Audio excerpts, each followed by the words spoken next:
Hello, my name is Liam McClure. Today I have my parents as my live audience.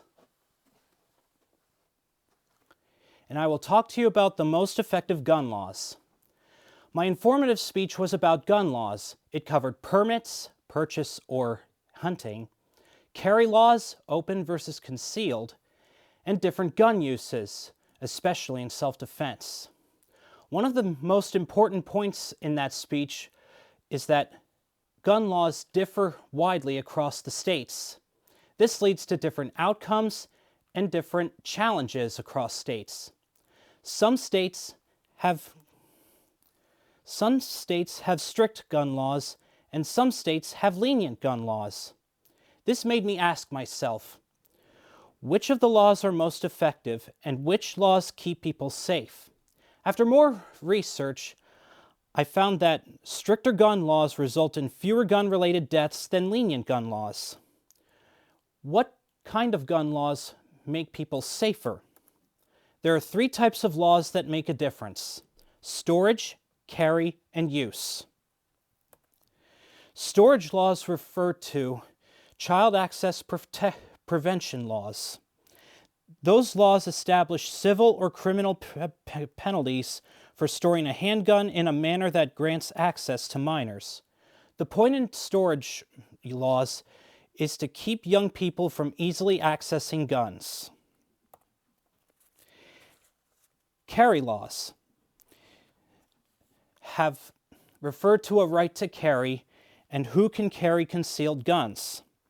The carry laws that make a difference are those that don't grant the right to carry and that restrict who can carry a concealed gun.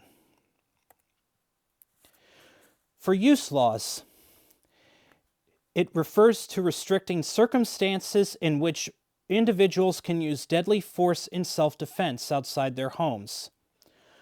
The use laws that make a difference require a person to retreat from danger before using a gun in self-defense. There is no stand your ground law, though. Now that you know the three types of laws that make a difference, then it's time to compare gun death rates.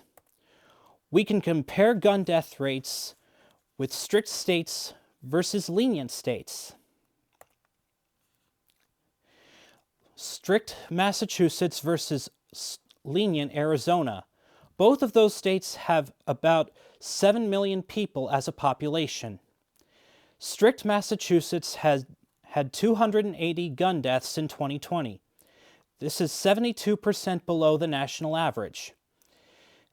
The state has a child access protection law that keep people from buying under the age of 20 to buy a handgun. Lenient state Arizona had 1,190 gun deaths in 2020. More than 4 times higher than Massachusetts. This is 24% above the national average. The state has a stand your ground law, and it allows concealed carry without a permit. Now let's move on to Connecticut and Utah. Connecticut is strict, and Utah is lenient. Both of those states have about 3.5 million people as the populations. Strict Connecticut had 210 gun deaths in 2020. This is 55% below the national average. And just like Massachusetts, Connecticut has a child access protection law that keep people under the age of 20 away from buying a gun. Lenient state Utah had 416 gun deaths in 2020, nearly double that amount of the state of Connecticut. This is 4% below the national average. And just like Arizona, Utah has a stand your ground law, but it also has a different law, and it's the shall issue law. Shall issue means as long as an applicant passes the basic required background checks, then the state is required to issue a concealed carry permit. According to a Rand Corporation analysis, there are 3 stricter gun laws that reduce gun death rates that have a small but meaningful amount. Child Access Protection Law reduces the gun death rates by 6%. The combination of no right to carry law restricts concealed carry with the restriction to concealed carry reduces the gun death rates by 3%. And the combination of stand your ground law with the requirement to retreat during self-defense reduces the gun death rates also by 3%. Most of those states that reduce gun death rates are as much as 11% by enacting these three types of laws. If lenient state Arizona enacts these three types of laws, then they could save about 130 lives per year. If lenient state Utah does the same thing, then they could save about 45 lives per year. Those numbers of saved lives may not seem large, but they prevent 175 families from suffering gut-wrenching pain and permanent loss. Now that you know which types of laws reduce gun death rates, then let's talk about classic objections to stricter gun laws. There's a classic objection to stricter gun laws, and there's an article titled, "Why Gun Control Doesn't Work," and it's published by the National Rifle Association, or the NRA. The NRA has posted a set of reasons why they oppose gun control laws, and there are three of them. 1, criminals don't follow the law. 2, background checks are not effective. And 3, crime decreases when good guys have guns. However, the NRA does not consider laws that keep guns away from people who demonstrate less maturity, responsibility, or safety. There are two such groups: minors and adults who have a record of risky behaviors. And those risky behaviors include aggressive crimes, mental health issues, and suicidal tendencies.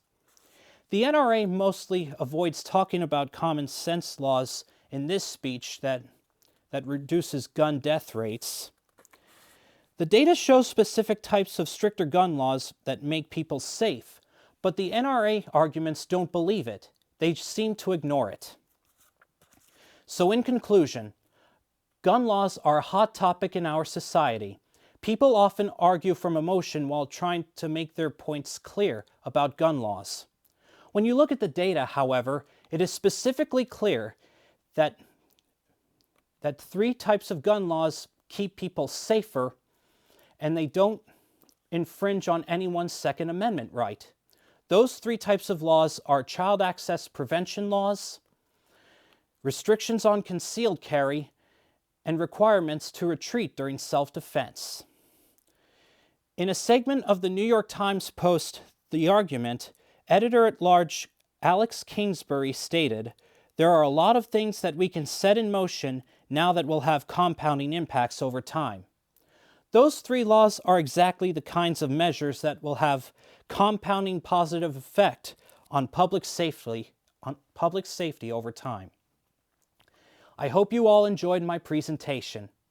Thank you all for listening.